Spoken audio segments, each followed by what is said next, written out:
Buenas tardes, good afternoon, everyone. I'm Alberto Diaz-Calleros, Director of the Center for Latin American Studies here at Stanford University. And it's my pleasure today to welcome us to one of our sessions where we're taking advantage of technology to have a connection with Ecuador, with Carolina Curvale.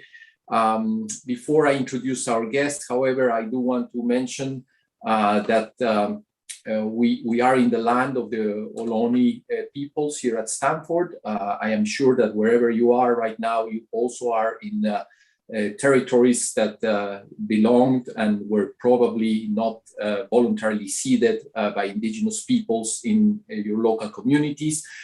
So please take some time to learn about the history of the territories where you are.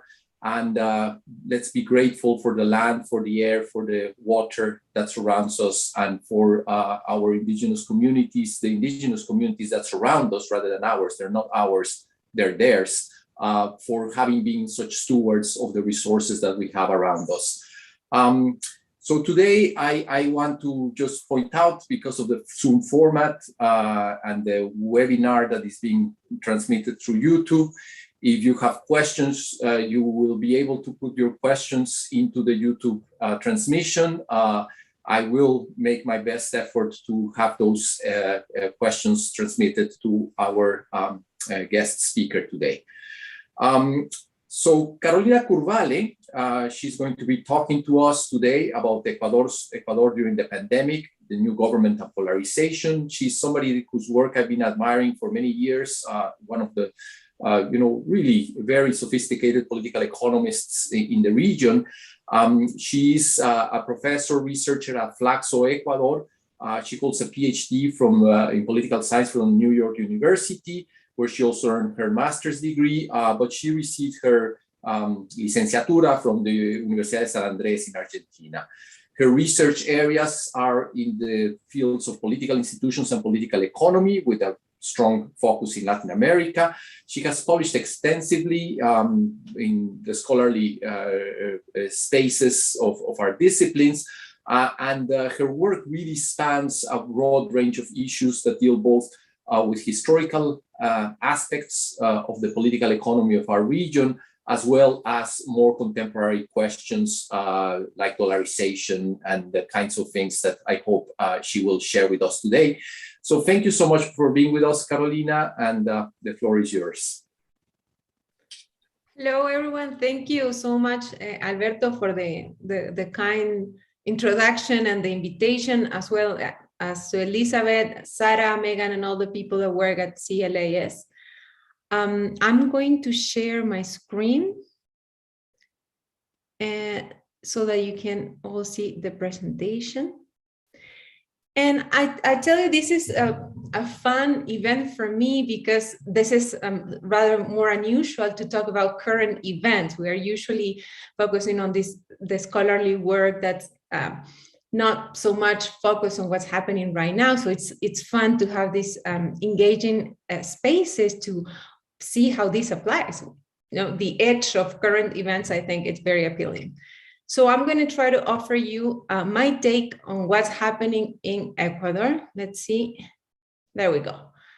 First, I'm going to share some basics about Ecuador. I don't suppose that everyone is familiar with this country. I learned to know more about it by living here or being here for a couple of years. I'm from Argentina originally.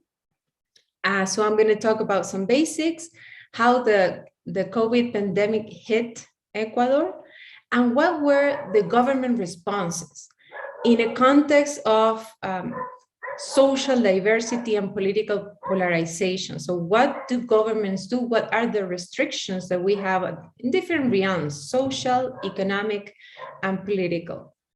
There we go. So Ecuador, as you can see here in the map, is a very small country. It's roughly the size of Nevada. If you have a chance, I understand that the students that might be listening to this presentation already have an interest in Latin America.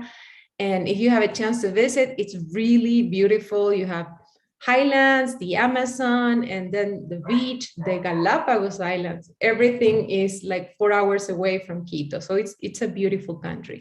And it also constitutes a laboratory for political events in general. I think a lot of things happen in this small country that are interesting to analyze. This territory is divided in 24 provinces, or you would say states, as in the United States, a population of not even 18 million, so it's obviously small. We have a presidential system and unicameral legislature. In terms of income, country income, the GDP per capita in 2020 was about $5,520, according to the IMF. So this would place Ecuador in the middle in comparison to the rest of the region. Very similar income levels as Peru and Colombia, but way below, the leaders, the chart leaders in the region, which are Chile, Uruguay, Mexico. So in the middle. It relies heavily on oil exports, and in other sort of exports as shrimp, flowers. The flower export sector suffered significantly during the pandemic. But as you can imagine, being oil exports, one of the main sources of income for the country, this places Ecuador and all other oil exporters in a situation that's vulnerable to international prices. And that was one of the factors that led to this perfect storm for Ecuador that was the year 2020. What was the situation in the country before the pandemic? Because we can all accept that all countries were negatively affected by the pandemic. But what was the situation before? Well, the Ecuadorian economy is reliant on the informal sector. Some indicators show that about 40% of employed people work in the informal economy. So this is these are people, if you think about, who sell things on the streets or who are not registered in the formal channels of the economy, and they are more vulnerable to not being able to go out and earn the daily income. And this happened in every economy that had a large portion of persons employed in the informal sector. There's this great book by Hernando de Soto. It was published in the late 80s, so now it's been a while, but I think it remains current. And he bases his analysis, it's called El Otro Sendero, the other path. And he bases his analysis in Peru and how people were finding ways to be productive economically, and because there was this impossibility to ensure property rights and to be a part of the formal economy, the informal sector proliferated. In fact, he has this fact that still remains, I think, current if you think of Latin American countries and other countries in the world. He said, how long does it take to establish a new business? In New York City, 4 hours, you can register your new project. And in Lima, it was something like 9 months. So there you have a lack of incentives, to invest and continue. So this is the informal. I'm not saying that this is exactly what happens in Ecuador, but this is a corollary of what we're going to discuss later about incentives to invest anywhere. So the size of the informal economy because it was so large, the impact of COVID was more profound in a negative way in Ecuador, people could not go out, could not sell their daily goods, and they could not afford a normal living. So this is 40%. 1 out of 4 Ecuadorians is poor. And of the 60% remaining, we have a large proportion of people who are underemployed. So the situation was already complicated if we look at these socioeconomic indicators before the pandemic. What else can we say? Well, during the first years of 2000, we experienced an historic international fall in the price of oil. This affected oil producers, and Ecuador in particular. The Ecuadorian public debt amounted to 60% of the GDP. That is, we're going to look at some numbers later, but this is a large number. The country had no emergency funds. So usually states set aside some money for a rainy day, so you don't touch that money and you keep it in case things like COVID-19 hits. But Ecuador, the prior administration, which was led by President Rafael Correa, you might have heard of him. He was in power for 10 years. It was a government that leaned towards the left in the ideological spectrum. And he decided to invest that money or to use it otherwise, so the emergency funds disappeared. So there was nothing, to help overcome the consequences of the economic and social consequences of COVID-19. On top of that, Ecuador wasn't rated, or is still not rated highly by sovereign rating agencies. So because the international markets don't consider it, Ecuador to be a good recipient of international credit. So cost of accessing international funds were extremely high. So you're in a situation in which nobody wants to lend you money. So the economy is not moving, you're already indebted, you cannot get money in the international markets. What you sell is too cheap for the market. And on top of that, the economy is dollarized. So for those of you, who've lived in the United States, perhaps it doesn't make sense, and it's happened, I've heard about it before. But in countries where you have your own sovereign money, what happens? A country decides to dollarize the economy or to adopt a different money, different currency. In Ecuador, it happened around year 2000 because there was a crisis and nobody believed that the government was trustworthy. That's why, countries adopt a different currency. That is a way, of Sanchez Cuenca would say, to tie your own hands. So it's a very credible commitment that you will not print money without the funds.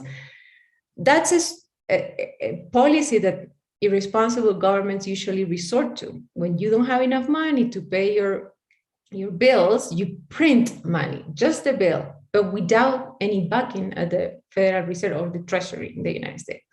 So eventually, prices start going up, and it's a spiral. It's of bad, that has poor consequences. So when a government decides to dollarize, it means we're not going to have our own currency. We're going to have somebody else's currency, and people are going to trust the central bank of that other country. In this case, the Treasury of the United States.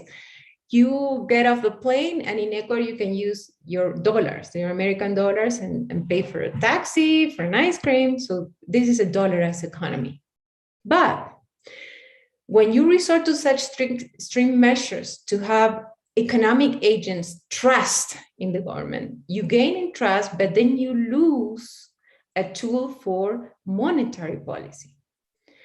So there was no way for the government to face this crisis. If you think about what other governments did in the face of COVID-19, the state stepped in.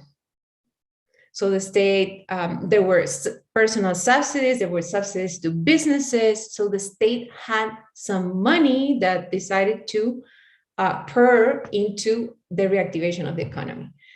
Ecuador didn't have these resources to face the crisis and to help, the public and the company, local companies, overcome this situation. On top of that, the political environment has always been highly politicized and fractionalized, polarized. That's the word I prefer to refer to the situation in Ecuador. In October 2019, as you might remember, a number of Latin American countries underwent a series of social protests, people on the streets. And there are different interpretations as to why this happened in different countries. The source appears to be at the core inequalities. So the trigger might have been a different specific policy, but it appears to respond to a cry for overcoming inequalities in all these different countries. This was by the end of 2019 in Latin America. Then in 2000, COVID-19 appears. And one of the consequences of this for social mobilization was to appease these protests. Who's going to go protest amidst, a virus that might kill you? So naturally, people were not moving, and it wasn't allowed for. So the government didn't permit movement because of the risk of contagion. And people also preferred not to expose himself or herself to this menace that was the COVID-19. So in that sense, I think, at least in Ecuador, those October 2019 processes remain latent. Those conflicts were not resolved, but were there waiting, to arise again. In Ecuador, there were, since 1997, 3 presidents were ousted from power.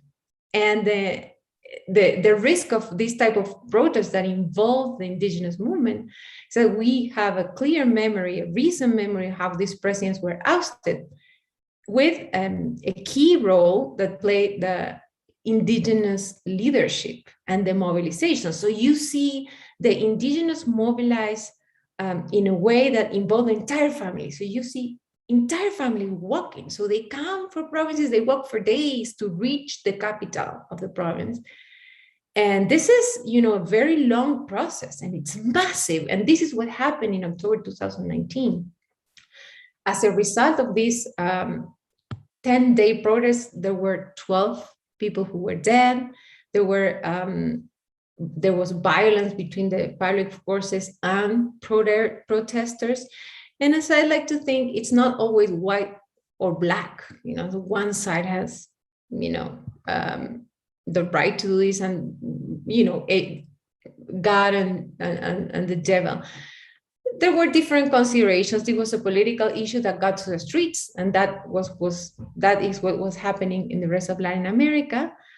And the issue that triggered the mobilization in Ecuador was the price of fuel. So fuel that you use for cars, and so the indigenous movement organized impeccably. It was a very well-organized protest, and demanding that fuel prices did not go up. So that was the battle with the government. It's still an issue on the agenda today, and we will mention that later on. So this was there, social polarization. Now the indigenous, who is supporting them? Is it the left? Is it the private government of Rafael Correa? They are on the streets, and they were dead. There were bodies for these protests. And this was with the Moreno administration. There's also a divide between Correístas, which is the president I mentioned before that ruled for 10 years from 2007 to 2000, 15. We're going to see the dates here. And he was so charismatic, and he's still a part of public life, although he's now living in Belgium. So that was a cleavage in society, those who are in favor and against correísmo and what it stands for. It's a proposal on the left, more with different, with a proposal that, you know, social equalities, more government spending, but at the same time, there were a number of demands of corruption cases. So, you know, you always get a little bit of everything, but it awakens all these ideological battles, you know, the left versus not left. Moreno's approval ratings were around 9% at the time COVID hit, so that wasn't good. And he didn't have a majority in the legislature. He had broken ties with Correa, who proposed him for president. He won the election, but then they broke badly their relation. So it was not easy. So you have the onset of the pandemic. We said the first case we experienced in Ecuador was in February 2020. And it was really bad in the beginning. During the rest of the Moreno administration, the advances on vaccinations were really poor. So it was a situation that was highlighted in international news. I recall how I was watching on TV, how bodies were shown in the city of Guayaquil on the street, unattended. And those, you know, cases that take place. The health system, the hospitals were not prepared to receive all the patients that received due to COVID. So it was pretty hard in the beginning of the crisis. And I will tell you how we went out of that phase. So you can see here, it's gotten so much better. By the end of the chart, you see that both number of deaths, number of cases are going down. I wanted to show you this chart from the Johns Hopkins University program. They're collecting data from around the world. And there you see case fatality rate. So how many of those who have COVID actually die? So this is that ratio. And well, Ecuador, from the countries I chose, is on the third place. So Peru is the deadliest, and Mexico, then Ecuador is in the middle. I would rather be in Uruguay if I'm going to have COVID. But this is this summarizes the information on the country's capability. You know, social health crises of this magnitude are a test for the country's infrastructure, social infrastructure, health infrastructure. This stringency index is quite interesting in my view. Perhaps you've been worried about, you know, how do democracies or dictatorships react, how fast they react in the face of a crisis. Sen already stated and noted that democracies do not experience famines. And other authors have argued, for example, Chevu, that democracies were slower in responding to COVID because they're worried about personal liberties, restricting them. And this is what you needed to do, to restrict freedom of movement and in order to protect the population from contagion. So this map shows, you know, that in different colors, the darkest are the most stringent. As we can see, Venezuela, which is no surprise, was the strictest in curvailing liberties. And then Ecuador is sort of in the middle. Peru took more measures, but Ecuador seems to be or isn't at the same level as Peru.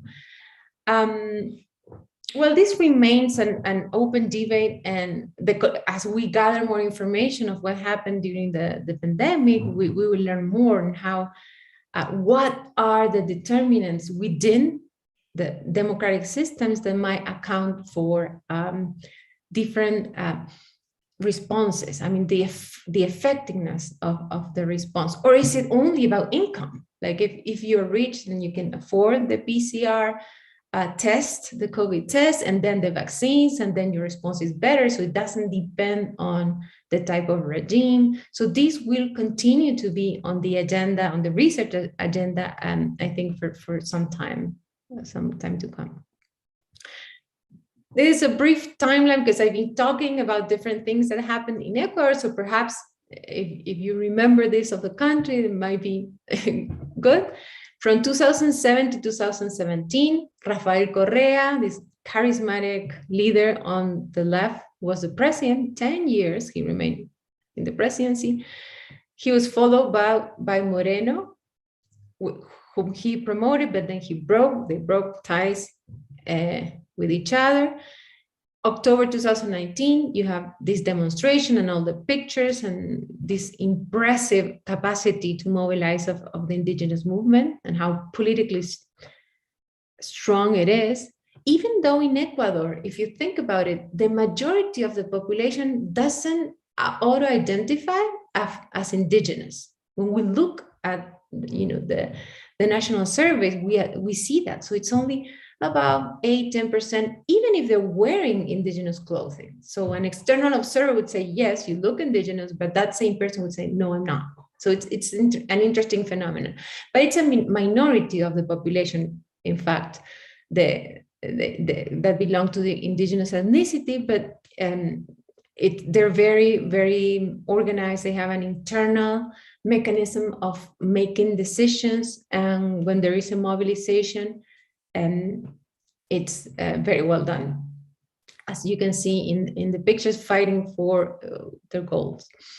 Then in February 2020, the COVID outbreak, there were elections in February 2021. These were general elections, and they were held. So that's a good point for democracy in Ecuador. In other countries, as you might know, they were indefinitely postponed. So here in Ecuador, they were held.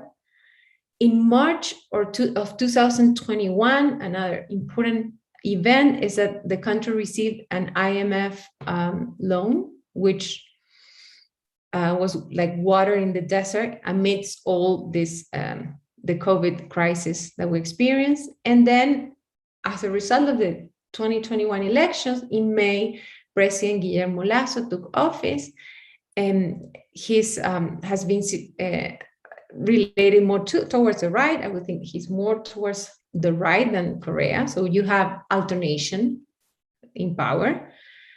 And the highlight of the Lasso administration is the very successful vaccine program so far. So they've been in power like for a little over 3 months. So one of the topics that I was asked to comment on was the response to the COVID crisis. So most of the first year of the crisis, all of 2020, where the crisis was led, or what the response was led by the Moreno administration. He's no longer in power. He finished his term. But what did he do? So he had some policies that targeted policies toward low-income families or families who may suffer more from the crisis. Diminish the size of the public sector, decreasing salaries or the spending in the public sector, obtain support, economic support from multilateral organizations, which was a big win. When nobody wants to lend you money, so finding lenders is a success.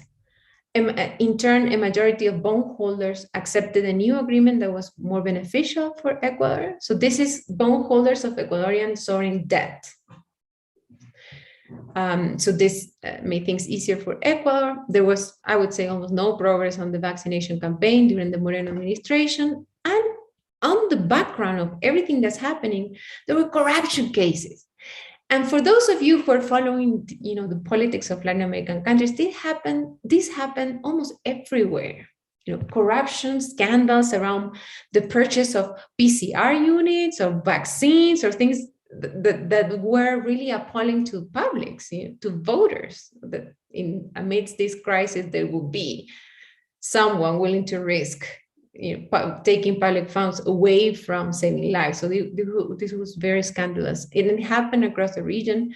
It also happened here. And there's a dynamic that's very notable in Ecuador, is that the new government always finds some reason to take the previous government to trial. So you always find trials that are about the previous administration.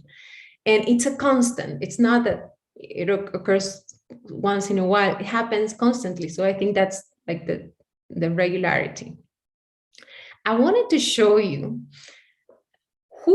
what the landscape for the 2021 elections in the middle of the coronavirus crisis with an unpopular government. We had 16 presidential candidates in the Ecuadorian election, 16.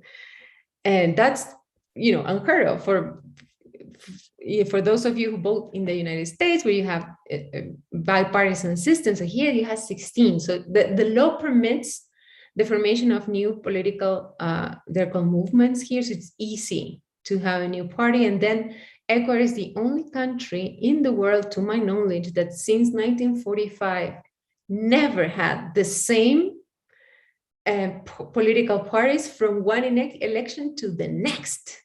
So you never observe, the same ballots when you go to vote in over 50 years. So that's an indicator of instability. Another indicator of instability for Ecuador, so you get a sense of what's happening, no constitution lasted more than 25 years.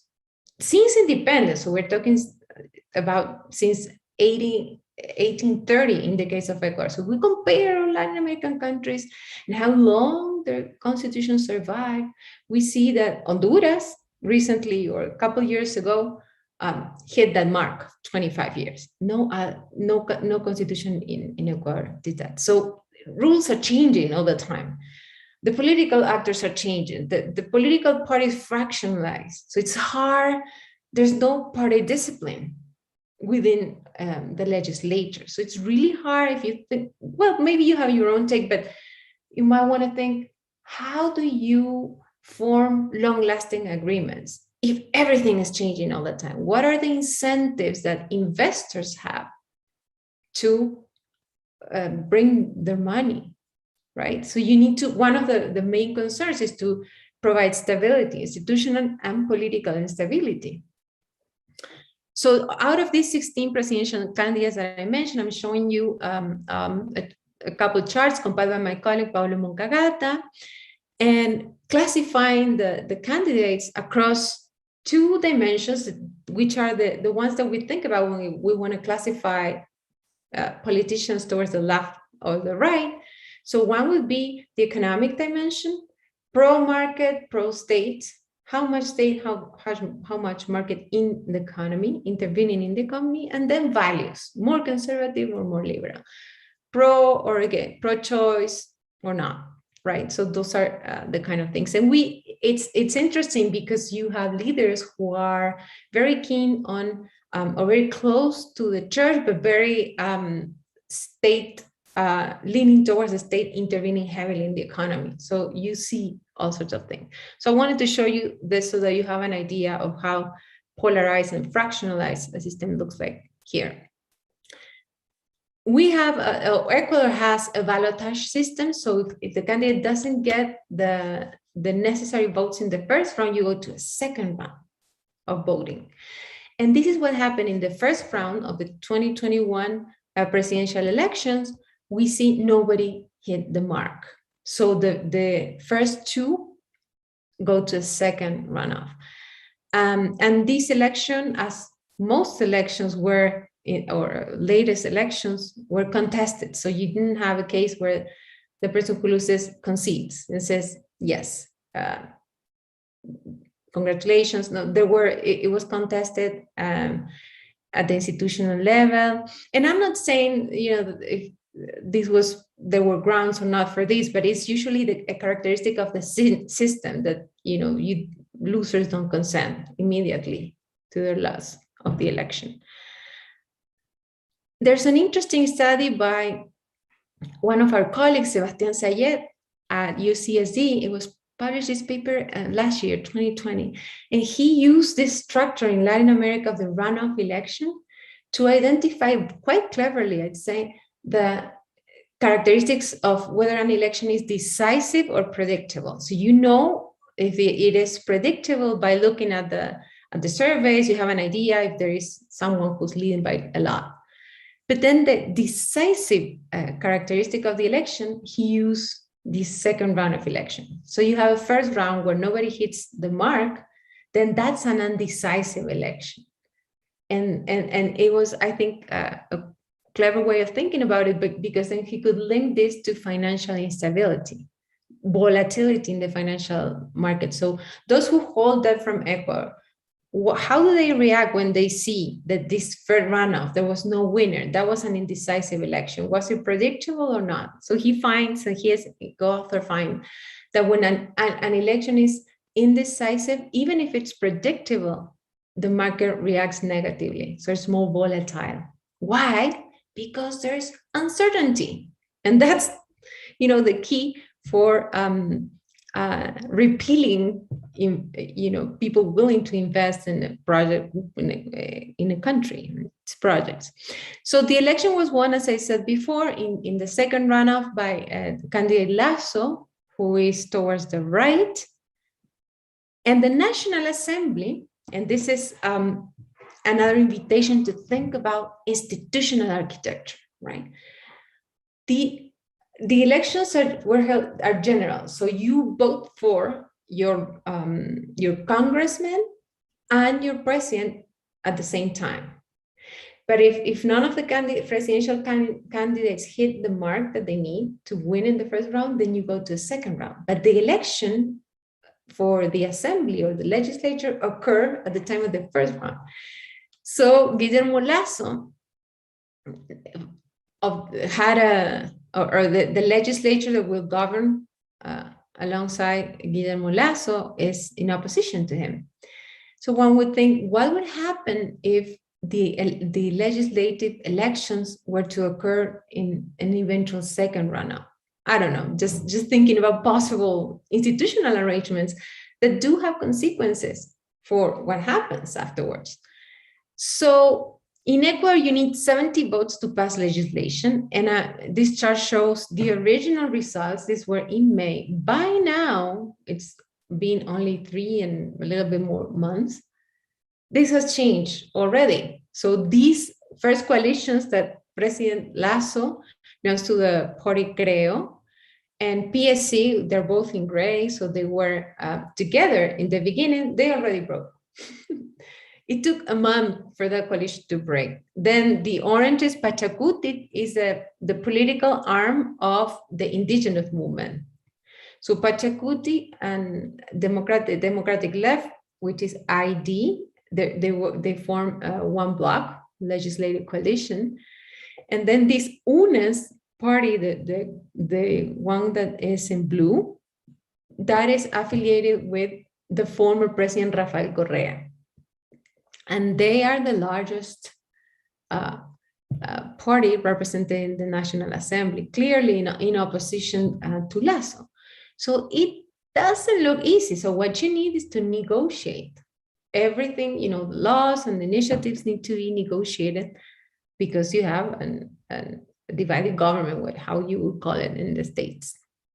The Lasso administration, Guillermo Lasso's victory represented an instant appreciation of Ecuador. The international markets rated, I think the country risk went down by 450 points, and the debt was appreciated in the order of 15%, Ecuadorian sovereign debt. So immediately, see how a political event can have an immediate and decisive effect on the value or the economic value of the country. So this is what happened here. I might say that President Lasso is he comes from the private sector. He was a former banker, and in Ecuador and in other Latin American countries, talking about a banker has a negative connotation. But he won the election and led a very successful vaccination campaign. and you will see in a minute what the numbers look like. His first cabinet was composed of people with skills, with credentials, a majority of women, which were great news, with high popularity for the president. So things look good. The markets reacted positively. He didn't have the support of the legislature. He did take a little time to put together a plan. So his main goal was, I need to create employment. In order to do that, there are some changes that need to be done. If you don't have any money, you have to do something in order to even get more money or spend less. I mean, something has to change, right? You cannot pretend to do the same and get different results. So there has to be a plan somewhere. And the IMF credit also required some adjustments in the economy. And the IMF is another institution or a set of words that create ideological divisions in Ecuador, as happens in other Latin American countries. He took a little time. Recently, there was a Pandora Papers, which hit a number of figures and politicians in Latin America and the world, and he appears there. So that generate tensions with the legislature. They want to investigate him because of that, are investigating. The legislature is investigating him because of that. As I mentioned, the vaccines were a great success. So if you compare, Ecuador, you have 56% of people totally vaccinated. And then there's another portion that has only one dose, but this looks good. I mean, and you can even feel that kids are returning to school, things are changing from nothing in 3 months. This was a big hit for the government. The government organizes, and I might add that this perhaps not recognized. They use a method of employing, because the state doesn't have enough capacity to go everywhere in the country. So we started resorting to companies, schools, universities. So in order to operate as vaccination centers, so these other institutions had a list of people and had the capacity to get organized to administer the vaccine. So this is what they did at a national level, and it worked. I think that it worked. I think it was very smart to outsource to the civil society the administration of vaccines. But what remains on the agenda is the economic reactivation. I already mentioned that being a dollarized country and having the amount of debt that Ecuador had and reliance on international prices, everything looked bad. It was a perfect storm. So you need to do something to create, to be productive, to be more productive and create wealth. If you look at this chart, you see that Ecuador is on par with the average of the region, if Latin America and the Caribbean, in terms of how much the GDP contracted in the past year. So you see the Ecuador has a highest low. This is in 2020, for the second semester, you had a contraction of 7.8% of the GDP, which is huge. Other countries have more, to be fair, or were in a worse state, like Chile, Argentina, over 10%. So Ecuador did a little better than expected, but still this is not enough. As you observe in this graph, the debt has been increasing monotonically since 2009. So there's a problem when if you don't have enough access to more debt, if you kind of pay your debt, then you are spending or more than you can afford. So this is a problem. The economic reform that the president put together was a plan that had a tax reform, a labor reform, social security, and a section that they call incentives for investment.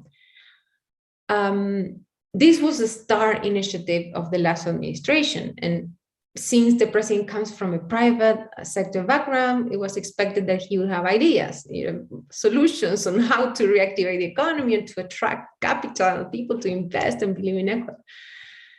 So he put together this reform, sent it to the legislature, and the legislature did not debate it. The legislature sent it back to the president, arguing that it did not comply with current normal legislation, which states that a piece of legislation can only refer to one issue at a time. So it's either tax reform or it's either labor reform, but you cannot mix them. So it was a technicality to not, discuss, either approve or reject the legislation. And this creates, even if it's just a minor legal detail, but it manifests the political conflict between the two powers.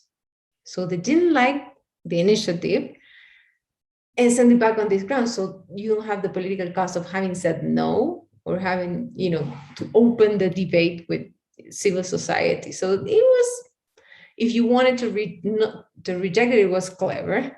But then when does the country begin its transformation or any sort, or the implementation of any sort of policy in order to overcome the crisis? So the president decided to partition the law in 3 different pieces. So that was a concession. Instead of insisting, he had a legal way of enacting the law anyways, but that would have created more problems. So he said he would partition it and send it back.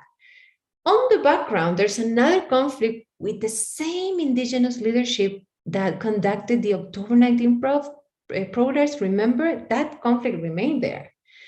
And they're not in the legislature represented. There are frictions between the political Pachacutic, which is represented in the legislature, and CONAIE, which is the indigenous leadership.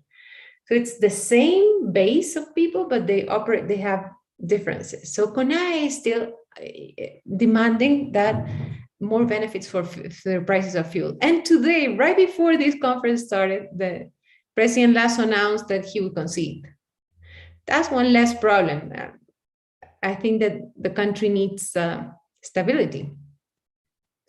Who want to invest in a country where there are people protesting on the streets, or there are profound political and unresolved issues? The last thing I want to mention, because I think I already taken a lot of time, you let me know, Alberto, I'm over speaking too long. There's a feature in the Constitution that's very unique, and it's borrowed from parliamentary systems. The Constitution provides for what I call, here it's called muerte cruzada. Those of you who understand Spanish will immediately get a grasp, but it's mutual institutional destruction. So if you have a conflict between the legislature and the executive, what can they do? Here in Ecuador, since 2008, although it has never been implemented, the executive may dissolve the legislature, which is parliamentary system, not presidential, right? So he may do so only once during the first 3 years of his term, if he considers that the legislature exceeds his legal powers. He needs a favorable pronunciation or the agreement, I would say, of the Constitutional Court as a source of judiciary control, or if the legislature repeatedly blocks the National Development Plan, doesn't allow the president to govern, or if there is severe political crisis and turmoil. So the executive might dissolve the legislature on these grounds. This is very unusual for presidential systems. After this, he dissolves the legislature, the president remains or adopts legislative powers, he governs by decree, and general elections follow. So eventually, both legislators and the president lose their seat, because there has to be an. So if you think about it, when would this happen? What incentives or what should be the political climate? Well, if the president is willing to do this, he might be pretty sure that he can either delay the general elections or win the presidential election that will follow his dissolution of the legislature. In turn, because it's mutual destruction, muerte cruzada, the legislature might remove the president during the first years of the legislative term. They all have the same term, begin and end in the same year, all legislators in Ecuador's legislature. When the president exceeds his legal powers, again, with the agreement of the Constitutional Court, or there is serious political crisis and turmoil. Like, this could be anything. If you think about it, what is serious political crisis and turmoil? How many people have to be out on the streets? It's very open, right? So 2/3 of the votes are required in order to do this. And once the legislature removes the president from his seat, the vice president stays in charge and new elections are called for. So if you think about when to apply this, when will a legislature decide to unseat the president via this mechanism? I mean, without political trial, which is another mechanism. The vice president will stay, so policies are likely to be the same. I mean, the legislators must be sure that they will get again their seat, win again their seat, or then another party will win the presidency. So it requires really certain amount of certainty on your political result, right? That you can win new elections. This has never been implemented. It's been a thread on public discussion. What about Muerte Cruzada? Around this period of time when the legislature decided not to discuss the President Lasso initiative. So it's still there as a threat. And this is institutional design. How institutional design serves as a can guide or as a threat, even if not acted upon, it's still there. So this is a very interesting feature of the 2008 Ecuadorian Constitution. So what remains? There are battles, as I mentioned, how much state and how much market should intervene in the economy. That's a constant in public discussion. Who pays the cost of the pandemic? Should it be the middle classes? What is an eventual tax reform look like? Who are going to pay more, under what conditions? Is it going to be a progressive or regressive taxation? Who pays the costs? As I mentioned, the system is polarized, so parties are changing all the time. They're weak coalitions. It's hard to have party discipline and long-lasting agreements. There are antagonism within and between regions. Still, this latent risk of social mobilization. And the key question remains, is it possible to negotiate an ample national agreement? If you think of experiences of countries around the world, how do they overcome profound political, economic crisis? Israel and the hyperinflation, via agreements. So there has to be a distribution of resources or some sort of arrangement that is better for everyone than the current situation. There has got to be some space for that in order to overcome the crisis. And this is what's called in the literature a political economic equilibrium. So it's not just the technical economic solution that would be best to overcome a crisis or the crisis post-COVID, but also what's feasible politically. What is possible to do among all the options that you have. And that is the key or the grace of good politicians or responsible governments. They understand what the solutions are. They can think of an array of solutions and negotiate something that's doable and that's acceptable for all the political actors involved. Well, thank you.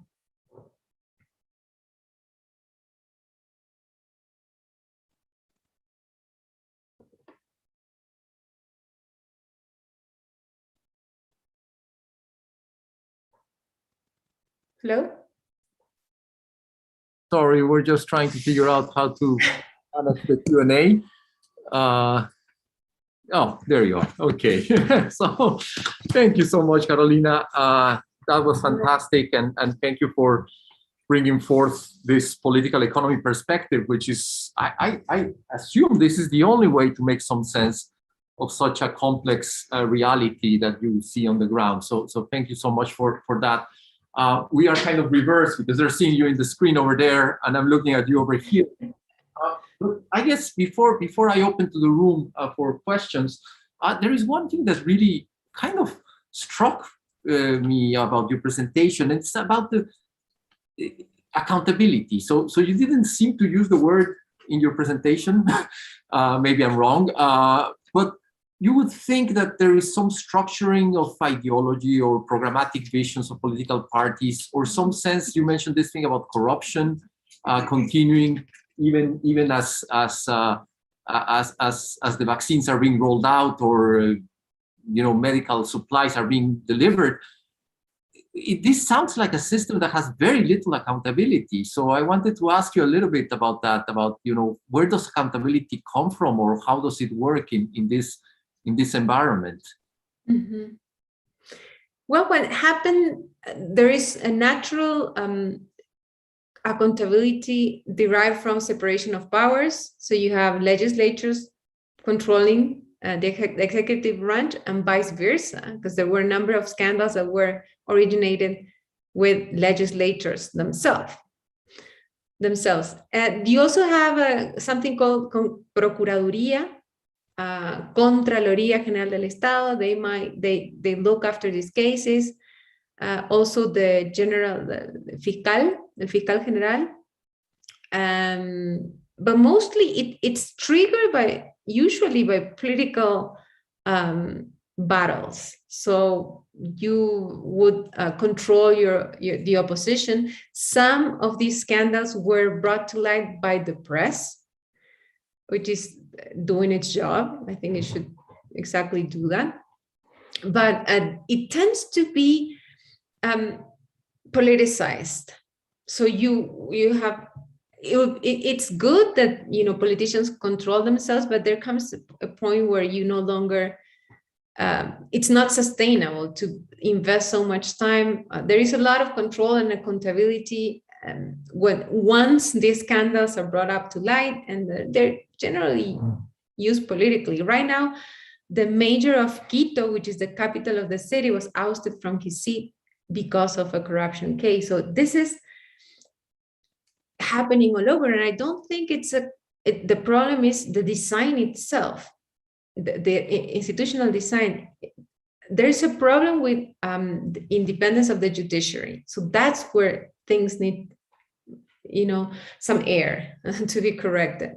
It needs to be more independent. It's not the law per se or the way it's structured, it's the way, how it is implemented, who's appointed. And for example, last month or a couple months ago, there was a call for new judges, and they were to be in a temporary fashion in the post. That doesn't work. I mean, you need to have a judge that knows how long he's going to be there and well paid, so that he doesn't have incentives to deviate. There's another feature that might be of interest to outsiders or people from outside of Ecuador, that we have a fifth power in Ecuador, in the 2008 constitution. It's called social control and participation. And they intervene in the appointment of judges and members of other powers. But that was also co-opted by the executive mostly, and it has happened since 2008. This was part of this search, or this desire to incorporate the civil society in government with participatory budgets, everything that happened in the 90s. So this was crystallized in the 2008 constitution with that figure, and it hasn't really worked. And the question that we try to do research on that and see how has it worked, this mechanism of political participation of civil society. And in my opinion, the evidence points to cooptation from the government of these powers. It doesn't really control. So that could be improved as well. We have time probably for one more question before we finish the web broadcast of the. So is there any question in the room that I could get someone to?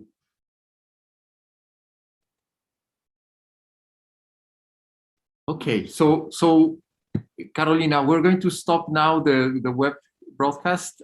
Thank you so much for joining us today.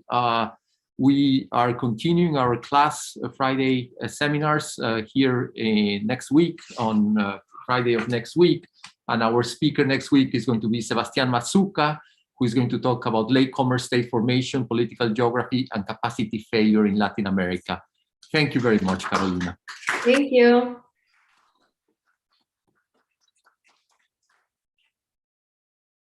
Carolina.